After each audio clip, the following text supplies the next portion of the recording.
కృతజ్ఞతలు దేవుడికి చెల్లించక ముందుగా ఈ 100వ కీర్తనలోని ఆత్మీయ విషయాలు మనము ధ్యానం చేసుకుందాం.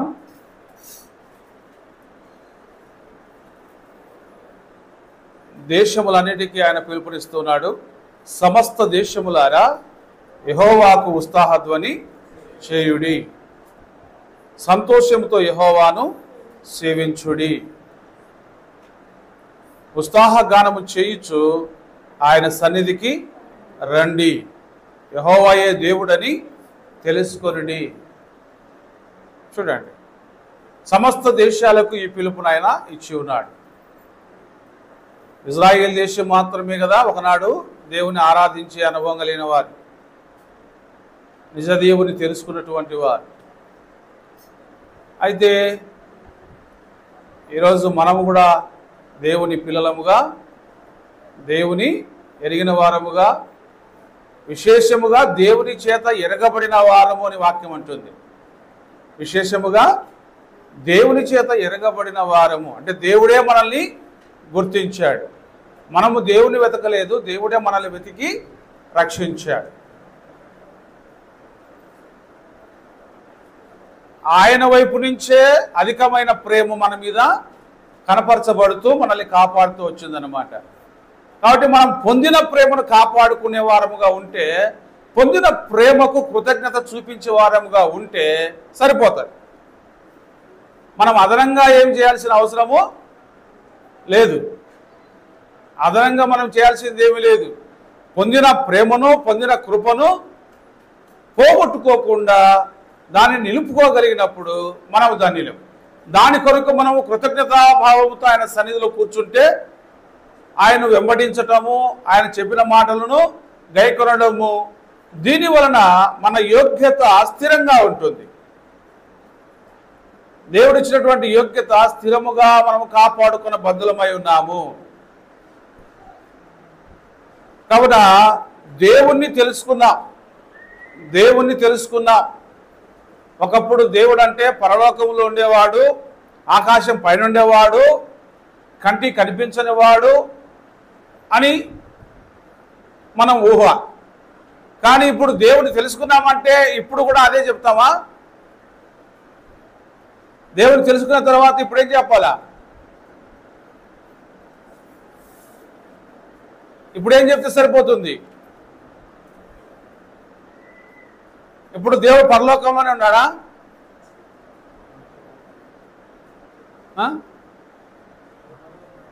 నేను వారిలో నివసిస్తాను అని అన్నాడు కదా. నేను వారిలో నివసించి సంచరిస్తాను అని చెప్పినాడు కదా. అంటే ఎక్కడి నుంచి ఎక్కడికి వచ్చినాడు? ఒకప్పుడు మనము దేవుని ఎరగని వారం కాబట్టి పరలోకంలో ఉన్నాడు, ఆకాశం పైన ఉన్నాడు అని చెప్పగలిగిన వాడు. కానీ దేవుని ఎరిగిన తర్వాత, దేవుడు తను కనపరుచుకున్న తర్వాత, తన ప్రేమ మన మీద కుమ్మరించబడిన తర్వాత మనము దేవుని ఎలా తెలుసుకున్నామంటే, దేవుడు ఎక్కడో లేడు, ఆయన నాలోనికి ప్రవేశించాడు, నాలో ఉన్నాడు, నాతో కూడా ఉన్నాడు. నేను నీకు తోడై ఉన్నాను అని అన్నాడు ఆయన. నేను నీలో నివసిస్తాను అని అన్నాడు. నేను నీతో కూడా నడుస్తాను అని అన్నాడు. ఇప్పుడు అదే కదా కీర్తన కొరింథీయులకు రాసిన పత్రిక 2 కొరింథీ పత్రిక 6వ అధ్యాయంలో ఈ మాటలు అక్కడ చెప్పబడుతున్నాయి. 18 వచ్చామనుకుంటాను, గమనించండి.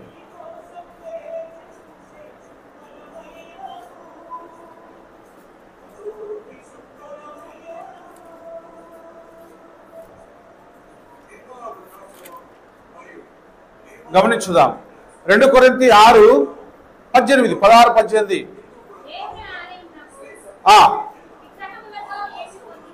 చూడండి, గత కాలానికి ఈ కాలానికి వ్యత్యాసాన్ని దేవుని వాక్యం మనకు తేటగా చెబుతా ఉంది. దేవుని ఆలయమునకు విగ్రహముతో ఏమి పొందిక. దేవుని ఆలయాన్ని తీసుకుని పోయి విగ్రహం ఎదుట విగ్రహం దేవుడు అని చెప్తుంది. ఇది దేవుని ఆలయం, దేవుడు నివసించే ఆలయం. దేవుని ఆలయం అంటే మనమే. మనము జీవము గల దేవుని ఆలయమై ఉన్నాము. బయటికి పంపి. మనము జీవము గల దేవుని ఆలయమై ఉన్నాము. ఎంత మంచి మాట చూడండి. దేవుడు ఎక్కడ ఉంటాడు? దేవాలయంలో ఉంటాడు కదా. దేవుడు ఎక్కడ ఉంటాడు? దేవాలయంలో ఉంటాడు. ఈ దేవాలయం ఎక్కడుంది? ఈ దేవాలయం ఎక్కడుంది? మనమే దేవాలయముగా ఉన్నాం. మీరే దేవాలయం అన్నాడు చూడండి. మనమే దేవాలయం. విశ్వాస హృదయాలు, విశ్వాస జీవితాలు, విశ్వసించిన వారే దేవునికి ఆలయాలుగా మలచబడిన ఆత్మీయ జీవితంలో మనం ఉన్నాం. దేవుడు మనలో ఉండటానికి ఆయన చేసినటువంటి ఒక గొప్ప కార్యం ఇది. మనము జీవము గల దేవుని ఆలయమై ఉన్నాము. అందుకు దేవుడు ఇలాగూ సెలవిచ్చుచున్నాడు. అంటే ప్రూఫ్ పెట్టాడు ఆయన. అందుకు దేవుడు ఇలా చెప్తున్నాడు అంటే ఇదిగో ఇది రుజువు, నేను మీతో కూడా ఉన్నానని చెప్పడానికి ఇది రుజువు. ఇది గుర్తుపెట్టుకోండి. నేను దూరంగా ఉన్నానని మీరు అనుకోవద్దండి. మీరే నాకు ఆలయంగా ఉన్నారు. ఆలయంలో దేవుడు ఉంటాడు. ఇది మనకు తెలిసింది కదా. కాబట్టి నీలో నేను ఉంటా. నీవే నాకు ఆలయం. నేను జీవంగల దేవుణ్ణి, నువ్వు జీవంగల ఆలయం. దేవుడు జీవంగల వాడు, నువ్వు జీవంగల ఆలయం. ఆలయం నడుస్తుంది, దేవుడు నడుస్తున్నాడు. ఆలయంలో జీవం ఉంది, దేవుల్లో జీవం ఉంది. దేవుడు జీవం గలవాడు కాబట్టి తన ఆలయాన్ని కూడా సజీవంగా ఉంచాడు. చూసినారా? కాబట్టి అందుకు దేవుడు ఇలాగ సెలవిచ్చుచున్నాడు. ఏమని? నేను వారిలో నివసించి సంచరింతును. ఎవరిలో అంటే వాళ్ళలో నిలబడతాడు ఆయన. తన మనస్సును దేవుని మీద ఆనుకోజేసిన వానికి మాత్రమే ఈ అవకాశం. ఆయనను విశ్వసించిన వానికి మాత్రమే అవకాశం. యేసును నమ్మిన వారికి మాత్రమే అవకాశం. యేసునామములో బాప్తిసం పొందిన వారికి మాత్రమే అవకాశం ఇవ్వబడుతుంది తప్ప అందరికీ కాదు. మరలా నేను వారిలో నివసించి సంచరింతును. అందుకే కదా దేవుని ఆత్మను పొందినటువంటి సేవకులు, విశ్వాసులు ఏమైనారు? వారు అంతకు ముందున్నటువంటి జీవిత విధానానికి యేసుక్రీస్తును నమ్మిన తర్వాత, మారుమనసు పొందిన తర్వాత, బాప్తిసం పొందిన తర్వాత వాళ్ళ అనుభవాలు వేరుగా ఉన్నాయి. వారు అపోస్తలుల బోధ యందును, సహవాసం అందును, రొట్టె విరుచుట యందును, ప్రార్థన చేయుట యందును ఎడతెగక ఉండిరి అని చెప్పబడుతుంది. అదేవిధంగా ఏదైనా ఆస్తి పరం విషయాలు వచ్చినప్పుడు వారు ఇదంతా అదేం కాదన్నట్టుగా ఉండాలంట వాళ్ళంతా కూడా. ఎందుకంటే నీవు మాకుండగా లోకంలోనిది ఏది మాకు అక్కర లేదని దావీదు అన్నట్టుగా వారికి కలిగినదంతా ఇది మాది కాదు అని ఎలా అనుకోగలిగినారు అంటే, దేవుడే నా వాడై ఉన్నాడు, నేను దేవునికి ఆలయమై ఉన్నాను, ఆయన నాతో కూడా ఉన్నాడు, ఆయన నాకై ఉన్నప్పుడు, నేను ఆయనతో ఉన్నప్పుడు ఇంక నాకు కావాల్సింది ఏముంది అన్నటువంటి ఆత్మవిశ్వాసాన్ని వ్యక్తపరిచినారు. కాబట్టి జీవితము చాలా మార్చబడింది మనది. ఆయనే మనల్ని సృజించెను. ఆయన మనల్ని పుట్టించనంటే ఆయన మనల్ని సృజించాడు అంటే నూతనముగా పుట్టించాడు, నూతన జీవితాన్ని మనకు ప్రసాదించాడు, నూతన స్వభావాన్ని మనకు ప్రసాదించాడు, నూతన తలంపులను మనకిచ్చాడు. పాతవి చెడిపోయాయి, అవి అపవిత్రం చేయబడ్డాయి. వాటన్నిటినీ తీసేసాడు ఆయన.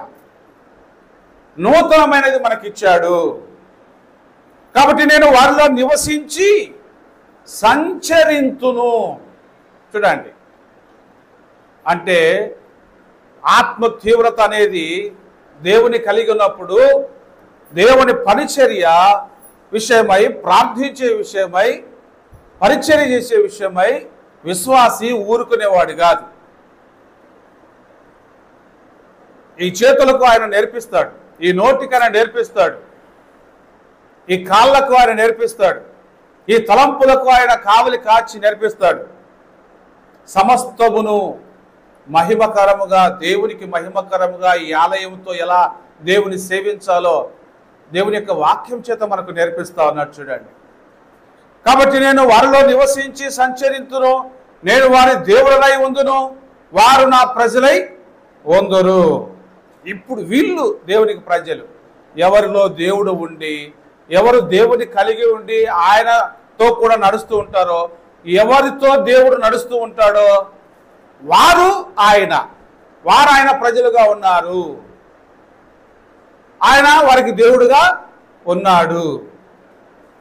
ఈ అనుభవం లేకపోతే మనకు పరలోకపు యొక్క ఫీలింగ్ ఉండదు, ప్రభుతో ఉన్నామన్న తృప్తి ఉండదు, పరలోక రాజ్యానికి మనము వెళ్ళే ఛాన్స్ కూడా మనం మిస్ అవుతున్నట్టే. కాబట్టి ఈ అనుభవంతో మనం ఉండాలని ఆయన కోరుకున్నాడు. కాబట్టి మీరు వారి మధ్య నుండి బయలువెడలి ప్రత్యేకముగా ఉండుడి అని రాయబడింది. ఎవరి మధ్యలో నుంచి రావాలి ఇప్పుడు మనం బయటికి? మునుపు కొంతమందితో మనం ఉన్నాం. మునుపు ఎట్లున్నామంట? ఎఫెసీయులకు రాసిన పత్రిక మునుపు ఎలా ఉన్నామో రాయబడింది చూడండి. ఇక్కడ చూద్దాం, 2వ అధ్యాయం నుంచి చూద్దాం.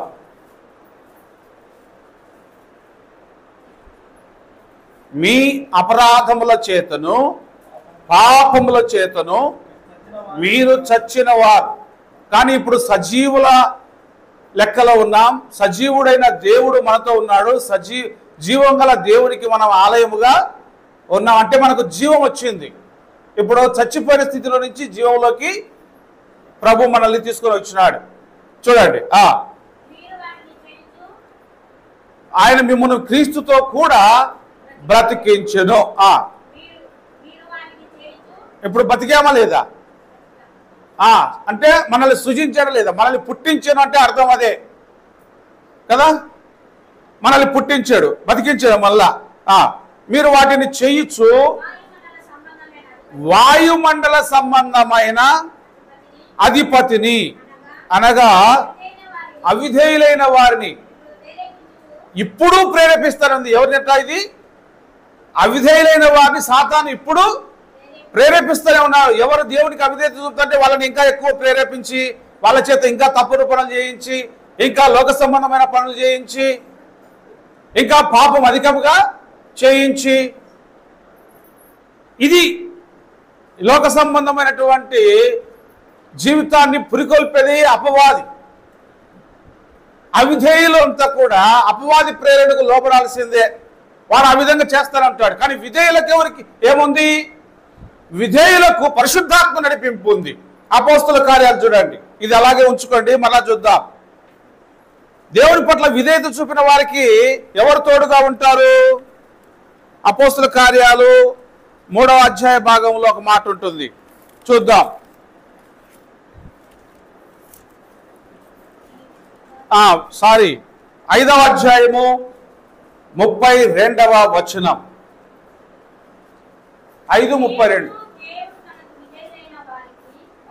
మేమును దేవుడు తనకు విధేయులైన వారికి అనుగ్రహించిన పరిశుద్ధాత్మయు ఈ సంగతులకు సాక్షులమై ఉన్నాము అని చెప్తున్నా. చూడండి, అంటే విధేయత అవిధేయత. అవిధేయులను ప్రేరేపించే అధిపతి సాతానుడు. విధేయులను ప్రేరేపించడానికి దేవుడు ఏం చేస్తాడు? తనకు విధేయులైన వారికి అనుగ్రహింపబడినది ఆత్మ, పరిశుద్ధాత్మ. ఎవరు విధేయత చూపుతారో వారు పరిశుద్ధాత్మ యొక్క నడిపింపులో ఉంటారు. ఎవరు దేవునికి అవిధేయత చూపుతారో వారు ఎవరి చేత ప్రేరేపించబడతారు? సాతాను చేత, వాయుమండల సంబంధమైన అధిపతి చేత, అపవాది చేత నడిపించబడుతుంటారు. అప్పుడు గమ్యాలు వేరుగా ఉంటాయి. ఆత్మ చేత నడిపించేవాడు సంఘము, ప్రార్థన, విశ్వాసము, నీతి, భక్తి, మర్యాద, క్రమము, ఆత్మీయత, పరిశుద్ధత, వీటిపైన మనసు పెట్టి నడుచుకుంటా ఉంటాడు. అవిధేయుడు ఎలా ఉంటాడు? లోకము, జారత్వము, విగ్రహారాధన, వ్యభిచారము, దొంగతనము, మోసము, అబద్ధము, మాట మాట్లాడితే అబద్ధం, చిన్న మాటకు అబద్ధం, పెద్ద మాటకు అబద్ధం, అన్నిటికీ అబద్ధం. అంటే ఈ నడిపింపు ఎట్లుంటుంది? ప్రేరేపిస్తూ ఉంటాడు. సార్ ఇప్పుడు తప్పించుకునేదానికి ఒక అబద్ధం చెప్పు, ఏం పర్లేదులే. తప్పించుకునేదానికి ఒక అబద్ధం చెప్పు, ఏం పర్లేదులే. వీడు ఇట్లా అబద్ధాన్ని ప్రేరేపిస్తూ ఉంటాడు. అబద్ధం చెప్పు, ఏం కాదులే. వచ్చి చూసాడా ఏమన్నా? అబద్ధాన్ని ప్రేరేపించేవాడు వాడు అబద్ధికుడును, అబద్ధమునకు జరగకూడట. కాబట్టి వాడు ఏం మాట్లాడతాడో స్వభావాన్ని అనుసరించే మాట్లాడతాడు, వాడి స్వభావాన్ని అనుసరించే మాట్లాడతాడు. అందుకు మాట మాట్లాడితే కొంతమంది అబద్ధం, మాట మాట్లాడితే మోసం, మాట మాట్లాడితే వక్రీకరించడం. వాళ్ళు అనుకుంటారు అవతల వాళ్ళని మనం మోసం చేస్తున్నాము అని. కాదు, నేను నువ్వే మోసపరుచుకుంటా ఉన్నావు, నీ విలువ నువ్వే తగ్గించుకుంటా ఉన్నావు. అవతల వ్యక్తి నీకు ఇచ్చే విలువను నువ్వు, నీ మీద పెట్టుకున్న నమ్మకాన్ని నువ్వు పోగొట్టుకోవడం వల్ల నీవే మర్యాదను పోగొట్టుకుంటున్నావు, గౌరవాన్ని పోగొట్టుకుంటున్నావు, విలువను పోగొట్టుకుంటున్నావు, స్థానాన్ని కోల్పోతున్నావు. ఇది దాని అర్థం. కాబట్టి అవిధేయులను ప్రేరేపించేది సాతానుడు, విధేయులను ప్రేరేపించేది పరిశుద్ధాత్ముడు. అవిధేయత స్థితిలో నుంచి విధేయత స్థితిలోనికి మార్చబడిన మనకు, నూతన సృష్టిగా చేయబడిన మనకు దేవుని శక్తి చేత మనం నడిపించబడుతున్నాం అనేది ఇదే రుజువు. నేను వారిలో నివసించి సంచరిస్తాను అంటే అర్థం అది. ఇప్పుడు ఎపిసి పత్రిక చదువుదాం మళ్ళా. వాటిని చేయుచు వాయుమండల సంబంధమైన అధిపతిని అనగా అవిధేయులైన వారిని ఇప్పుడు ప్రేరేపించు శక్తికి అధిపతిని అనుసరించి విధేయుల దగ్గరికి వచ్చి ప్రేరేపించడానికి ప్రయత్నం చేసినా అది కాదు. అందుకు వాడు అవిధేయుల దగ్గరికి పోతా ఉంటాడు, వీళ్ళని వాడుకుందాంలే అని చెప్పి. ఓకే, ఈ ప్రపంచ ధర్మం చొప్పున మునుపు నడుచుకొంటిరి. ఇంకా చాలదా? యేసు నమ్మక ముందు జీవించిన జీవితం, పాప జీవితం అంతా చాలదా? మళ్ళా యేసు ప్రభు నమ్మిన తర్వాత, మారవలసి పొందిన తర్వాత, బాప్తిసం పొందిన తర్వాత, ప్రభు యొక్క బల్లాలో చేయి వేసిన తర్వాత కూడా మరలా పాపపు కోరికలు, పాపపు చింత, పాపపు వ్యసనము, పాపపు అలవాట్లు, పాపపు మాటలు, పాపపు తలంపులు మనల్ని పాడు చేస్తూనే ఉండాలా? ఇక పరిశుద్ధపరచడానికి, పరిశుద్ధపరచబడిన జీవితానికి, పరిశుద్ధత లేని జీవితానికి తేడా ఏముంది? అందుకే పాత నిబంధన గ్రంథంలో ఒక వ్యక్తిని గురించి, ఇశ్రాయేలు ప్రజల గురించి దేవుడు ఏమన్నాడంటే, ఎఫ్రాయిము నా ముద్దు బిడ్డే గాని, చూసేదానికి ఏం ముచ్చటగా ఉన్నాడు, ముద్దు బిడ్డే గాని, అయితే అతడు తిప్పివేయని అప్పము వంటి వాడు అన్నాడు. అతడు త్రిప్పివేయని అప్పము వంటి వాడు. రొట్టెను ఒకవైపు కాలుస్తారా, రెండు వైపు కాలుస్తారా? రెండు వైపులా కాల్చితేనే రొట్టెను తగినదిగా ఉంటుంది, తినడానికి భోజ్యానికి బాగుంటుంది. కాబట్టి రొట్టె ఒకసారి కాల్చబడింది, పెనం మీద వేయబడింది, ఒకవైపు అడుగు భాగం కాల్చబడింది, తిరిగి కాల్చబడడానికి తిరిగి తిప్పి వేయబడలేదు. చాలా మంది విశ్వాస జీవితంలో ఇలాగే ఉన్నారు. యేసు ప్రభు నమ్మిన తర్వాత వాళ్ళు దేవుని నిజంగా తెలుసుకొని ఉన్నవాళ్ళు కదా దాని అనుభవం. తిప్పివేయబడిన అనుభవం ఉంటే, రెండు వైపులా కాల్చబడి ఉంటే నువ్వు సరిచేయబడి ఉన్నట్టు, దేవుని ఆత్మచేత నడిపించబడుతున్నట్టు. కానీ ఎఫ్రాయిము ముద్దు బిడ్డే కానీ త్రిప్పివేయని అప్పము వంటి వాడు, ఒకవైపే కాల్చబడ్డాడు. ఒకవైపు మనకు తినడానికి ఏది యోగ్యమైనది కాదు అంటే అంగీకరిస్తామా, దాన్ని అంగీకరించమా? ఇది సరిగా కాలేదు అని చెప్పి రొట్టె అంతటినీ పారేస్తాం మనం, అంతే కదా? బాగుంది పడుతుందామని ఏమైనా ప్రయత్నం చేస్తామా? అది ఎట్లా అవుతుంది? కాల్చబడిన భాగము, కాల్చబడిన భాగము రెండు ఒకదాంట్లోనే ఉన్నాయి కాబట్టి అది మనం తీసుకునేటప్పుడు రెండు మన నోటికి అందుతాయి కాబట్టి టేస్ట్ వేరుగా ఉంటుంది. దానివల్ల అజీర్తి వస్తుంది, దానివల్ల మన కడుపు చెడిపోతుంది, మన ఆరోగ్యం దెబ్బతింటుంది. కాబట్టి టోటల్గా కాల్చబడిన దాన్ని కూడా దూరం చేసేస్తాం. కానీ ప్రభు మనల్ని అలా కాదు ఉండమని చెప్పింది. దేవుని ఆత్మ ప్రేరణతో దేవుని మనలోనే నివసించి సంచరిస్తానని చెప్పాడు. మనము దాని కొరకు పిలువబడ్డాం. ఈ ప్రపంచ ధర్మం, ఈ ప్రపంచానికి ఒక ధర్మం ఉంది. ఆ లోకంలో ఇదంతా మామూలే అంటాం. లోకంలో ఇదంతా, అది లోకంలో మామూలు కావచ్చు, కానీ విశ్వాసంలో మామూలు లేదు. విశ్వాసంలో మామూలు లేదు. విశ్వాసం అంటే విశ్వాసమే.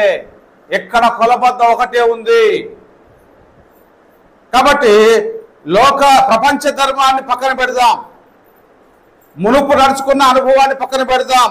వారితో కలిసి, లోకస్తులతో కలిసి మనమందరమును, యేసును ఎరగక ముందు మనందరమును అని దాని అర్థం. శరీరం యొక్క కోరిక, మనస్సు యొక్క కోరిక.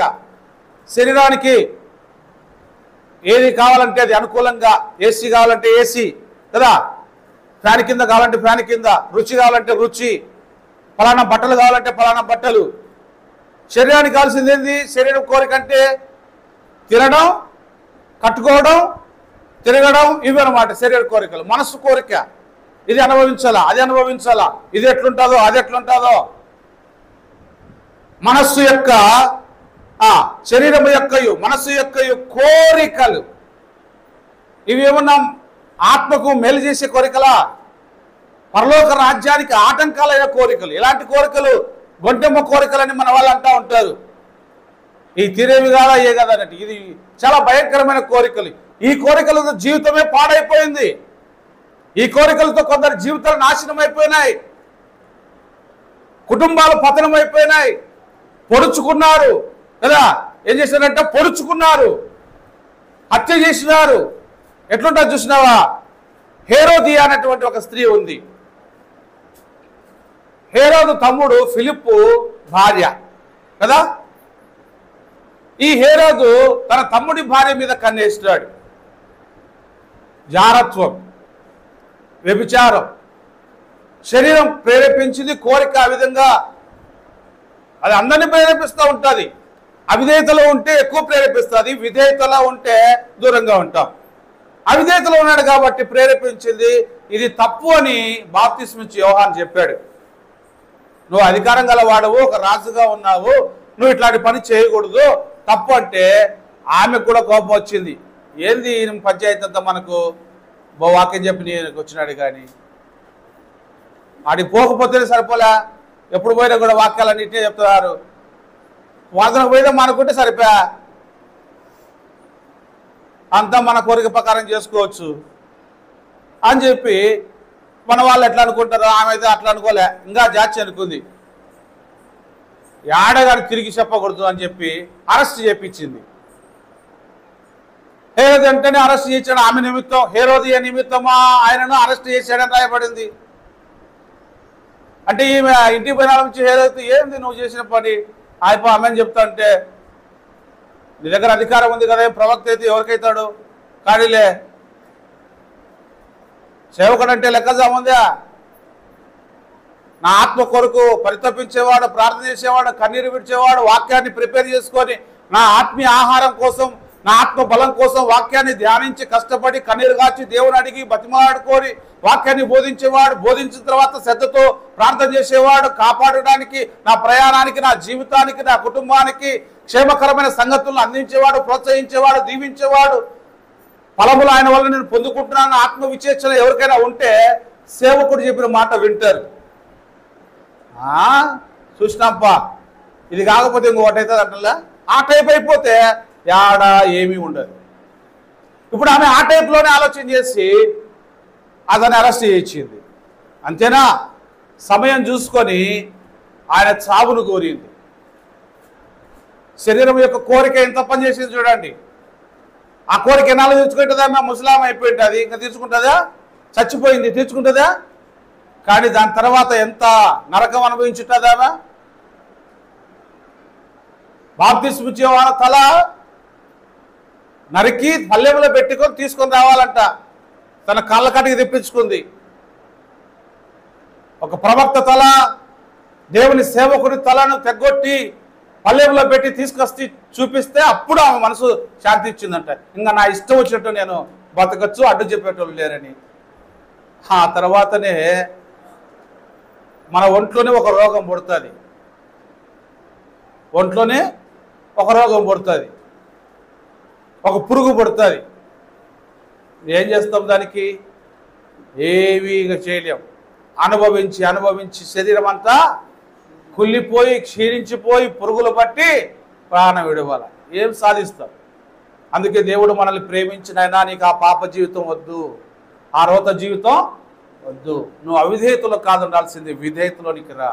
నేను నీలో నివసించి సంచరిస్తా, నేను నీ దేవుడినై ఉంటా, నిన్ను బలపరుస్తా, నీకు తోడుగా ఉంటా. మరి ఎట్లా ప్రభువా నాకు అంటే, నీకు జీవిత భాగస్వామిని ఇచ్చినాను కదా, ఇస్తాను కదా, భార్య భర్త అనే బంధం, కుటుంబం అనేది ఉంది కదా. అక్రమము చేయవాళ్ళ నా ఎదురు నుండి పోండి అన్నాడు. చూసినారా? కాబట్టి ప్రపంచ ధర్మం మనకొద్దు. దాని నుంచి దేవుడు మనల్ని బయటకు తీసుకొచ్చినాడు. ప్రపంచ ధర్మం చొప్పున ముడుపు నడుచుకొనిచున్న ప్రకారము మునుపు నడుచుకుంటుంది. వారితో కలిసి మనమందరం శరీరం యొక్క మనస్సు యొక్క కోరికలు నెరవేర్చుకొనొచ్చు. మన శరీర ఆశలను అనుసరించి మునుపు ప్రవర్తించుచు కడమ వారి వలనే స్వభావ సిద్ధముగా దైవోగ్రతకు పాత్రులమై ఉంటిమి. అసలు మనము దేవునికి ఒక పాత్రగా వాడబడాల్సిన వాళ్ళము ఉగ్రత పాత్రగా మారిపోయామంట. దేవుడు మన మీద ఉగ్రత చూపిస్తాడట. ఆ ఉగ్రత ఎట్లుంటుందో చెప్పలేం. దేవుని ఉగ్రత ఎట్లుంటుందో చెప్పలేం. ఒక బిలాము తప్పు చేయబోయినాడు. ఒకటి అనౌన్స్మెంట్ చేయడానికి డబ్బుకు ఆశపడిపోతా ఉంటే గాడిద మీద పోతా ఉంటే గాడిద కింద పడేసింది. ఇంకా ముందు పోతే ఒక ఉగ్రత పాత్ర ఉంది అక్కడ. ఆ గాడిద కళ్ళు తెరవబడ్డాయి కానీ బిలాము కళ్ళు తెరవబడలే.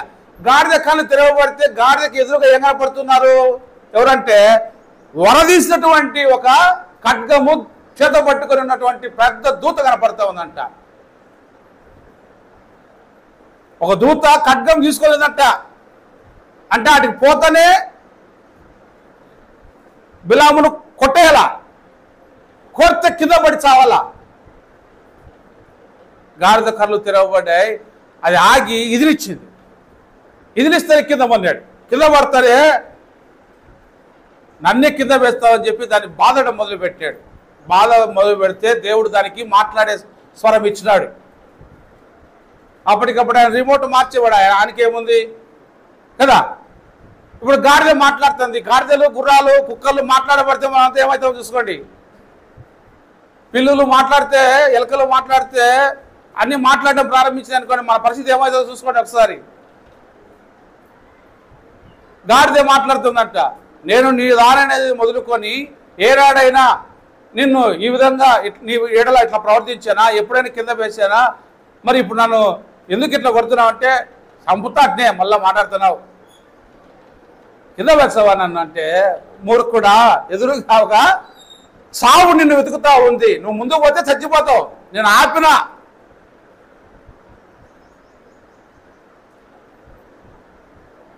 ఒక ప్రమాదం వెనుక ఉంది, ముందుంది. ఈ లోకపు ఆశలను అనుసరించి పోతే ప్రమాదం ఉంది. దేవుడు మనకు బుద్ధినిచ్చాడు, జ్ఞానంనిచ్చాడు, తెలివినిచ్చాడు. ఇది క్రమం కాదు, దైవిక క్రమంలో మనం నడవాలా అని చెప్పి దేవుడు మనల్ని సృజించాడు అని, దేవుడు మనలో ఉన్నాడు, మనము దేవుని వారము, ఆయన ప్రజలమని ఇలా మనం చెప్పగలిగిన వాళ్ళమైతేనే దేవుడు సంతోషిస్తాడు. అన్నీ మనము పాపాన్ని పరిశుద్ధతను బ్యాలెన్స్ చేయలేం, అది జరిగే పని కాదు. ఒకవైపు కాల్చబడిన రొట్టె ఎప్పటికీ అంగీకరించబడదు, ఎప్పటికీ అంగీకరించబడదు. కాబట్టి పూర్తిగా కాల్చబడదా, అంగీకరించబడతాం, దేవుని నోటికి అందించబడతాం, దైవోగ్రతకు పాత్రలమై ఉన్నాం. ఈ అయినా కూడా చూడండి మనల్ని కాపాడాడంటే అర్థం ఏంటి? ఇంకనైనా నీవు బుద్ధిగా బ్రతుకు, ఇంకనైనా కృతజ్ఞత కలిగి. ఇప్పుడు చూడండి 100వ కీర్తన చదువుదాం. ఇప్పుడు ఎట్లా ఉండాలంట మరి మనం? ఇంత ఉన్నా కూడా నేను కాపాడుకున్నా కదా, నీకు ఏమి లేకపోయినా పరిశుద్ధతకు సంబంధించి, నీతికి సంబంధించి కొంచెం కూడా నీలో ఏది మంచి లేకపోయినా నేను నిన్ను కాపాడుకున్నా కదా. లోక సంబంధిగా ఉంటే, తిరుగుబోతుగా ఉంటే, తాగుబోతుగా ఉంటే, దొంగగా ఉంటే, వ్యభిచారిగా ఉంటే, మోసం చేయవాడిగా ఉంటే, అబద్ధికుడుగా ఉంటే, అన్యాయస్తుడిగా ఉంటే, ఇవన్నీ చూసి నేను నిన్ను శిక్షించలేదు కదా. నేను వీటన్నిటిని క్షమించి నువ్వు నా బిడ్డగా ఉండమని చెప్పి, నేను నీలోనే ఉంటాను, నీకు తోడుగా ఉంటాను, నేను లేకపోతేనే కదా నీకు ఈ పరిస్థితి వచ్చిందని చెప్పి, నేను నీతో ఉంటానని నీకు ప్రమాణం చేసినాను కదా, దానికి రుజువుగా నువ్వు జీవించు అని చెప్పినాడే. అది ఎంత భాగ్యం! ఇశ్రాయేలు నీ భాగ్యం ఎంత గొప్పది అని ద్వితీయోపదేశ కాండంలో చెప్పబడుతుంది. చూడండి 100వ కీర్తన మళ్ళా చదువుదామాట. యెహోవాయే దేవుడు అని తెలుసుకోండి, ఆయనే మనల్ని పుట్టించెను, మనం ఆయన వారము. ఇప్పుడు మనం ఆయన వారం కదా. మనం ఇప్పుడు ఎవరి సంబంధంలో? లోక సంబంధులం కాదు, లోక సంబంధంలో కాదు, లోకము నుంచి ప్రత్యేకించబడిన వారం, యేసుని వారం, మనం ప్రభుని వారము, దేవుని వారము, మనం ఆయన ప్రజలము, ఆయన మేపు, మన నోటికి ఆహారం వస్తుంది, మన కన్నిటికి ప్రార్థనకు జవాబు వస్తుంది, మన కడుపు నింపబడుతుంది, మన చేతికి పని దొరుకుతూ ఉంది అంటే ఇదంతా దేవుడు మనల్ని ప్రేమించిస్తున్నాడు.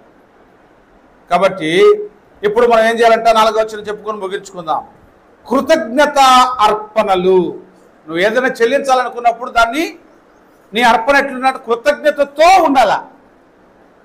ఏదో బేయాలంటే బెసనం అని కాదు. ఎట్లుండాలా? ఎట్లున్నాడు? కృతజ్ఞత అర్పణ అంటే దేవుడు నాకు ఈ మేలు చేశాడు, వారం అంతట్లో ఆరోగ్యం ఇచ్చాడు, పని ఇచ్చాడు, సంపాదన ఇచ్చాడు, కూడబెట్టుకునే దానికి ఖర్చు కాకుండా మిగులుపడి ఇచ్చాడు, కాబట్టి దాన్ని నేను నా దేవునికి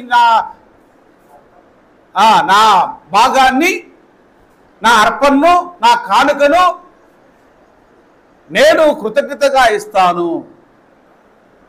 కృతజ్ఞత పూర్వకముగా కృతజ్ఞత అర్పణలు చెల్లించుచు ఆయన గుమ్మములో, ఆలయంలో ప్రవేశించండి. ఎంత మంచి ఆత్మీయ పాఠము చూడండి.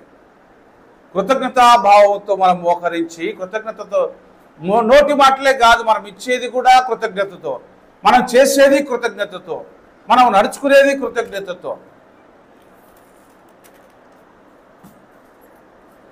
కీర్తనలు పాడుచు ఆయన ఆభరణంలో ప్రవేశించండి, ఆయన స్తుతించండి, ఆయన నామాన్ని ఘనపరచండి. ఆయన దయాళుడు, ఆయన కృప నీకు నిత్యము ఉంటుంది, ఆయన వాక్యము తరతరాలు ఉంటుంది. ఇది నువ్వు నేర్చుకుంటే నీకు పుట్టబోయే పిల్లలకు, నీకు దేవుడిచ్చిన సంతతికి, నీ చుట్టూ ఉన్న వారికి, నీ రక్త సంబంధికులకు, నీ ఇంటి వారికి నువ్వు దాన్ని తెలియజేసే అధికారం కూడా నీకు ఇస్తాడు, ఆ జ్ఞానం కూడా నీకు ఇస్తాడు, ఆ నడిపింపు కూడా నీకు ఇస్తాడు. ఒకవేళ అలా లేకపోతే దైవోగ్రతకు మనం పాత్రులమై నశించిపోతాం. అయితే మనల్ని కరుణా సంపన్నుడు మనల్ని కాపాడాడు కాబట్టి చేసిన మేలును బట్టి, దేన్ని బట్టి? చేసిన మేలును బట్టి మనము ఆయనతో కూడా ఉన్నాము, ఆయన మనకు దేవుడై ఉన్నాడని, ఆయన రుచి చూసేదానికి ఆయన మనతో కూడా ఉన్నాడని, ఆయన మాటలు బట్టి మనం గ్రహించడానికి కృప చూపించాడు. కాబట్టి దీన్ని బట్టి మనం దేవునికి కృతజ్ఞతలు చెల్లించుదాం. మోకరించండి.